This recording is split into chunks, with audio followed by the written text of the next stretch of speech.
안녕하세요.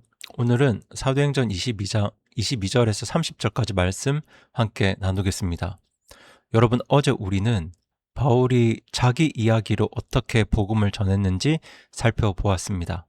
오늘은 그 뒤에 일어나는 일들을 살펴볼 텐데요. 먼저 22절, 23절 말씀 함께 보시겠습니다.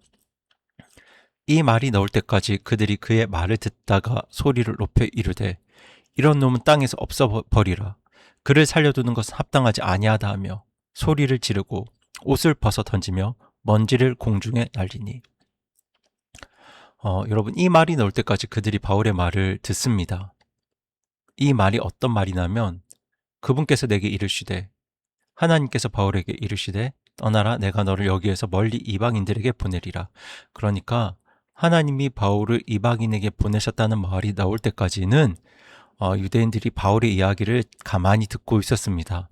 예수님 이야기도, 바울이 예수님을 만난 이야기도, 바울이 변한 이야기도 다 듣고 있었어요. 그런데 그 마지막에 하나님이 나를 이방인들에게 보내셨다, 이 말을 꺼내는 순간 유대인들이 폭발합니다. 이런 놈은 땅에서 없애버려야 한다. 저놈을 살려두는 건 합당하지 않다. 이렇게 먼지가 풀풀 날리도록 옷을 벗어 던지면서 소리를, 고함을 지릅니다. 그러니까 이 유대인들이 다른 이야기는 다 그냥 듣고 받아들일 수 있어도 하나님이 이방인에게도 복음을 보내신다는 그 말은 이 사람들에게 도저히 참을 수가 없던 말인 거죠. 이 유대인들은 하나님의 은혜가 나 같은 유대인에게만 임하는 걸 좋아했습니다. 그러니까 저 이방인들에게도 하나님의 은혜가 똑같이 임한다? 이건 도저히 견딜 수가 없었던 거예요. 그런데 우리도 사실 그럴 때가 있잖아요. 하나님의 은혜가, 하나님의 구원이 나에게 임하는 건 감사하면서도 내가 미워하는 저 사람에게 하나님께서 은혜를 베푸신다. 이건 은근히 못마땅히 할 때가 우리에게도 있습니다. 그래서 지금 이 유대인 군중들이 뒤집어집니다. 그런데 제가 여기서 또 한 가지를 곰곰이 생각해 보았는데요. 어제도 나누었지만 바울은 원래 자기 동족 유대인에게 먼저 복음을 전하려고 했잖아요. 그런데 하나님은 바울을 이방인에게 먼저 보내십니다. 그런데 여러분, 만약 바울이 자기 뜻대로 처음부터 유대인에게 복음을 전했다면 반응이 어땠을까요? 어쩌면 이런 거센 반발은 덜 했을지도 모릅니다. 이렇게까지 바울을 죽이려 하지 않았을 거예요. 그런데 만약 그랬다면 모든 사람을 위한 복음이라는 그 진리는, 이방인도 예수님 믿으면 구원받을 수 있다는 그 진리는 제대로 전해지지 못했을 수도 있습니다. 하지만 하나님은 바울을 이방인에게 먼저 보내셨고 거기서 바울은 수많은 열매를 보았습니다. 무엇보다도 이방인에게도 성령님이 임하신다는 이방인 구원의 가장 강력한 증거를 경험했잖아요. 바울은 바로 그런 경험이 있었기 때문에 이제 예루살렘 한복판에서 구원은, 그리스도의 복음은 유대인만이 아니라 모든 사람을 위한 것이다. 그래서 이방인도 예수님 믿으면 구원받을 수 있다. 이 진리를 목숨 걸고 증언할 수 있었던 거예요. 지금 유대인들이 가장 못 견뎌 하면서 분노하는 그 진리를 바울은 직접 두 눈으로 보고 경험했기 때문에 지금 확신 가운데서 전하고 있는 겁니다. 그럼 저 이어지는 24절 말씀, 이어서 보시겠습니다. 총대장이 그를 성체 안으로 데려가라고 명령한 뒤 그들이 무슨 까닭으로 그를 대적하여 그렇게 소리 지르는지 알기 위해 채찍질로 그를 신문하라고 명하니라. 여러분, 유대인들이 이렇게 소동을 일으키니까 로마 총대장이 어떻게 합니까? 바울을 이제 성체 안으로, 요새 안으로 데려가라고 명령한 뒤 이제 채찍질로 신문하라, 이렇게 명령을 합니다. 여러분, 이 총대장은 로마 사람입니다. 그러니까 유대인들이 왜 이렇게 바울을 죽이려고 난리인지 이 사람은 도저히 알 수가 없었던 거예요. 더군다나 바울은 지금까지 어느 나라 말로 이야기를 합니까? 복음을 전했습니까? 히브리 말로 이야기를 했잖아요. 복음을 전했기 때문에 지금 이 로마 총대장은 지금 이 소동의 연유를 알 수 없었던 겁니다.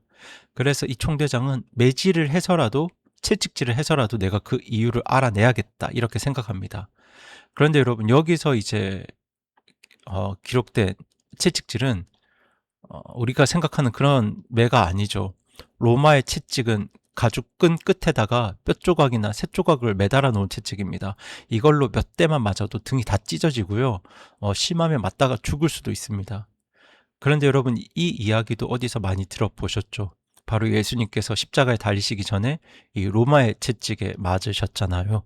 지금 바울은 그렇게 예수님이 걸으신 고난의 길을 똑같이 따라 걷고 있는 겁니다. 그럼 저희 이어지는 25절부터 28절까지 말씀 함께 보시겠습니다. 그들이 가죽끈으로 그를 묶으니 바울이 곁에 서 있는 백부장에게 이르되 너희가 로마 시민인 사람을 죄도 정하지 아니하고 채찍질하는 것이 법에 맞느냐 하매 백부장이 그 말을 듣고 총대장에게 가서 전하여 이르되 대장님께서 하시는 일에 주의하소서. 이 사람은 로마 시민이다 하니 그때 총대장이 와서 그에게 이르되 내게 말하라. 내가 로마 시민이냐 하매 그가 이르되 그러하다 하므로 총대장이 응답하되 나는 많은 돈을 들여 이 자유를 얻었노라 하니 바울이 이르되 나는 태어나면서부터 자유인이니라 하니라. 지금 로마 군인들은 바울을 가죽끈으로 이렇게 묶습니다. 이제 곧 채찍이 날아올 참이 없어요. 그런데 그때 바울이 곁에 있는 백부장에게 이렇게 말합니다. 너희가 로마 시민인 사람을 죄도 정하지 않고 이렇게 채찍질하는 게 법에 맞느냐. 여러분, 이 한마디에 지금 분위기가 완전히 바뀝니다. 백부장이 깜짝 놀라서 총대장에게 달려갑니다. 그리고 뭐라고 합니까? 대장님, 지금 조심하세요. 주의하셔야 합니다. 이 사람이 로마 시민입니다. 그때 총대장이 바울에게 와서 묻습니다. 내가 로마 시민이냐? 그러니까 바울이 뭐라고 합니까? 그러하다. 그러자 이어서 총대장이 어떻게 말합니까? 나는 많은 돈을 들여 이 자유를 얻었다. 자유를 얻었다는 말은 로마 시민권을 가졌다는 말입니다.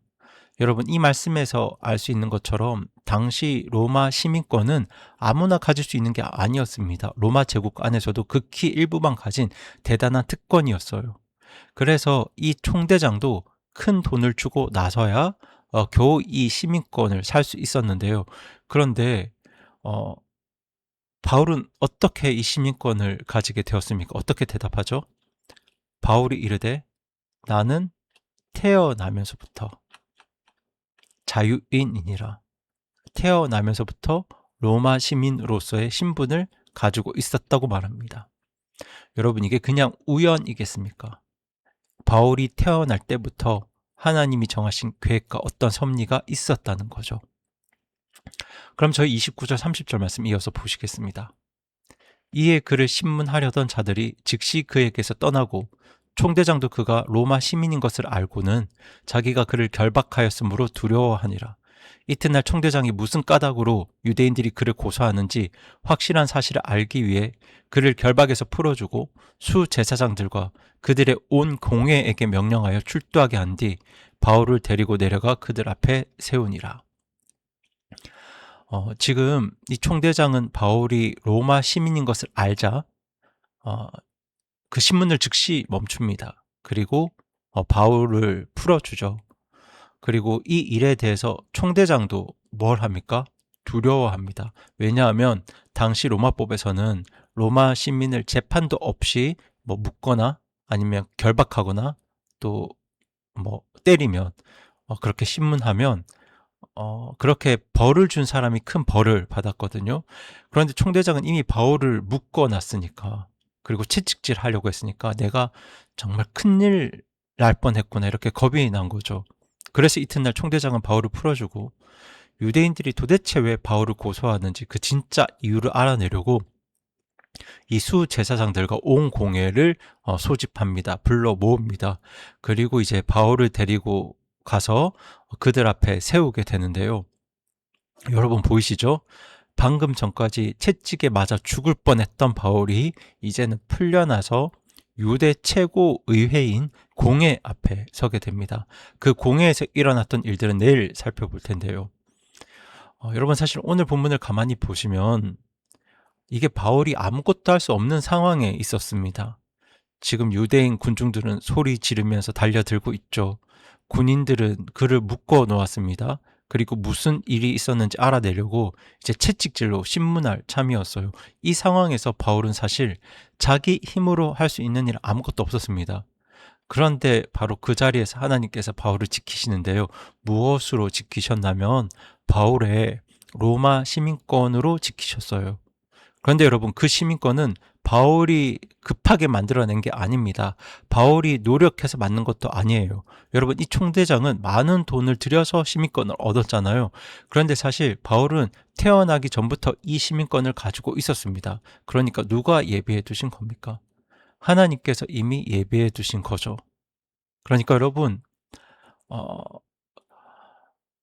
그리스도의 복음은 모든 사람을 위한 것이다. 그래서 이방인도 구원받을 수 있다. 이 진리를 위해서 바울을 이방인에게 먼저 보내신 것도 하나님의 계획과 섭리고요. 이 일들을 위해서 바울의 시민권을 미리 예비하신 것도 다 하나님의 계획과 섭리 안에 있었던 일입니다. 여러분, 하나님께서 이렇게 일하십니다.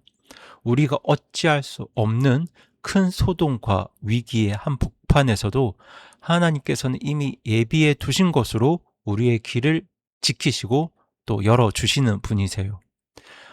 그러니 여러분, 우리가 살면서 내 힘으로는 도저히 어찌할 수 없는 그런 자리에 서게 되더라도 놀라운 하나님의 계획과 섭리로 미리 예비하셔서 우리를 지키시는 그 하나님을 신뢰하시기 바랍니다. 그렇게 하나님 신뢰하면서 오늘도 용기를 내서 먼저 하나님 왕국과 그분의 의를 구하는 그런 삶을 사셨으면 좋겠습니다. 내일은 이제 바울이 그 유대 공회 앞에서 또 어떻게 되는지 이어서 함께 보시겠습니다. 그럼 이 시간 함께 기도하겠습니다. 살아계신 하나님 아버지, 바울이 하나님 말씀에 순종해서 앞으로 나아갈 때 정말 자기 힘으로는 아무것도 할 수 없었던 그런 상황을 수없이 맞이했지만, 하지만 그 모든 순간 하나님께서 바울을 친히 지켜주셨습니다. 오늘은 바울이 태어나기도 전에 예비해 두신 바울의 시민권으로 바울을 보호하시고 또 바울의 길을 열어주셨습니다. 주님, 저희의 삶에도 저희 힘으로 어찌할 수 없는 그런 어려움과 위기의 순간이 있습니다. 그때에도 놀라운 하나님의 계획과 섭리로 예비하시고 또 우리의 삶을 지키시는 우리 주님을 신뢰합니다. 그렇게 나를 지키시고 보호하시는, 내 삶을 선하게 인도하시는 우리 하나님 신뢰하면서 힘들고 어려운 상황 속에서도 하나님이 나를 지키신다는 믿음을 가지고 나를 먹이시고 나를 선하게 인도하신다는 그 믿음 가지고 오늘도 하나님 나라와 그분의 의를 첫째로 구하는 그런 삶을 믿음으로 담대하게 살아가게 하여 주시옵소서. 이 모든 말씀 우리 주 예수님의 이름으로 기도드립니다. 아멘.